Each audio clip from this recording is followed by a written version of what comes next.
अनुराग यादव के परिवार की हाल ले रहे हैं आप? जहां भी आप जाते हैं कहते हैं कि हम आते रहेंगे, लेकिन अभी हाल ही में घटना हुई थी जौनपुर में, अनुराग यादव को सर से धड़ अलग कर दिया जाता है।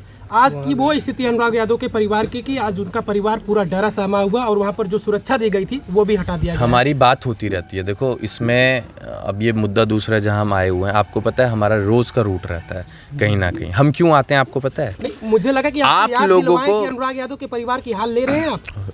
हमारे पास गांव के प्रधान का फ़ोन आता रहता है और हमने उन्हें ये कह दिया था कोई भी परेशानी अगर होती है तो हम तक सूचना पहुंचा देना, और नंबर भी तभी सेव हो गया था और हाल फिलहाल में ही हमारी बात भी हुई थी, ठीक है। और हमने हालचाल भी लिया था और हमने ये भी पूछा था कि सब ठीक चल रहा है, और आप उनसे ज़रा पूछिएगा क्या हमने हालचाल लिया या नहीं लिया। हम अपना कर्तव्य अच्छे तरीके से निभा रहे हैं, हम कहीं पर भी फॉर्मेलिटी करने नहीं आते हैं कि हम आज आ गए और कल को यहाँ से जाने के बाद हम भूल जाएं।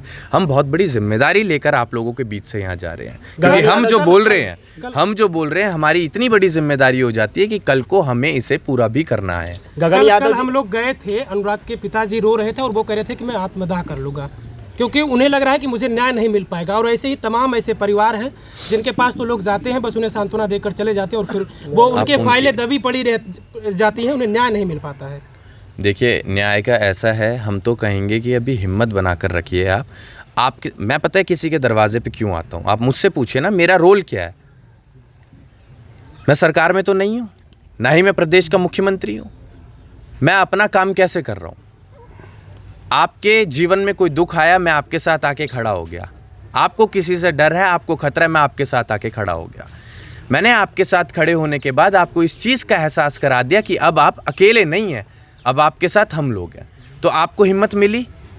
अब आगे की लड़ाई तो आपको लड़नी है ना, हम तो रोज़ लड़ रहे हैं, लेकिन हम इतना ज़रूर कह के जाएंगे कि आपको कोई परेशान नहीं कर पाएगा। अब आप अकेले नहीं हैं, आपके पास एक ताकत जुड़ चुकी है।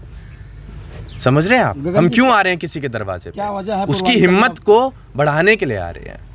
क्या वजह है पूर्वांचल में आप बार बार यहाँ सक्रिय हो रहे हैं और बहुत सारे यहाँ नेता मंत्री विधायक सपा बसपा विपक्ष पक्ष सब लोग हैं यहाँ पर, वो लोग आपसे क्यों आपके नाम लेते हैं? वो लोग कहते नहीं गगन जी यार कुछ ऐसा नहीं काम कर, उस खाली आके चले जाते हैं, क्या मामला है सर? यार देखिए, अब आपको सोचना पड़ेगा कि एक विधायक एक विधानसभा संभालता है, एक सांसद एक लोकसभा संभालता है, एक मुख्यमंत्री भी एक प्रदेश संभालता है। आप कभी गगन यादव से पूछते कि गगन यादव आप कितने प्रदेशों में जा रहे हैं, कहाँ कहाँ आप लोगों के बीच में जा रहे हैं, क्या व्यवस्थाएं आपको मिली हुई हैं? मैं रोज सड़कों पे रहता हूं, क्या कभी आपने पूछा कि गगन किसी चीज की कोई समस्या तो नहीं आ रही है? सोच के देखना आप, वो सरकारी खर्चों पे आपकी सेवा करने आ रहे हैं। वही तो दिक्कत, लोग कहते हैं बड़ी फंडिंग कहाँ से इनके पास आ रही है। मेरे पास तो आप आने वाले समय में देखना इतनी बड़ी फंडिंग रहेगी कि मैं हेलीकॉप्टर से आऊंगा अब हर जगह, उन नेताओं को कह देना। लेकिन आज मैं नहीं आऊंगा, मैं आऊंगा साहब, मेरे पास समस्याएं बहुत है। मैं आप लोगों का दुख का निवारण निकालने आया हूं, मैं आपको हिम्मत देने आया हूं, और मैं रोज भी घूमता रहूंगा। तो आज सड़क हमने छाप दी है पूरी, रोज चलते चलते, कल को हम अगर उड़ते हुए भी आएंगे ना तो भी हम एक दिन का आराम नहीं करेंगे। लेकिन आप समझिए हमारे पास एक सीमित दायरा नहीं है, उन नेताओं के पास एक सीमित दायरा है। अगर हमारे पास एक विधानसभा एक लोकसभा होती तो एक जिले में हमें घूमने में कोई समस्या ना होती, हम हर किसी आदमी के दरवाजे पे हर दूसरे दिन पहुंच जाते। लेकिन आज परिस्थितियां कुछ और हैं।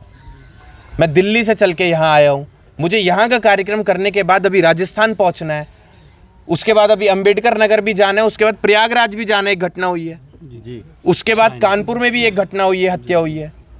आप सोच के देखिए ना, उसके बाद राजस्थान निकलना है।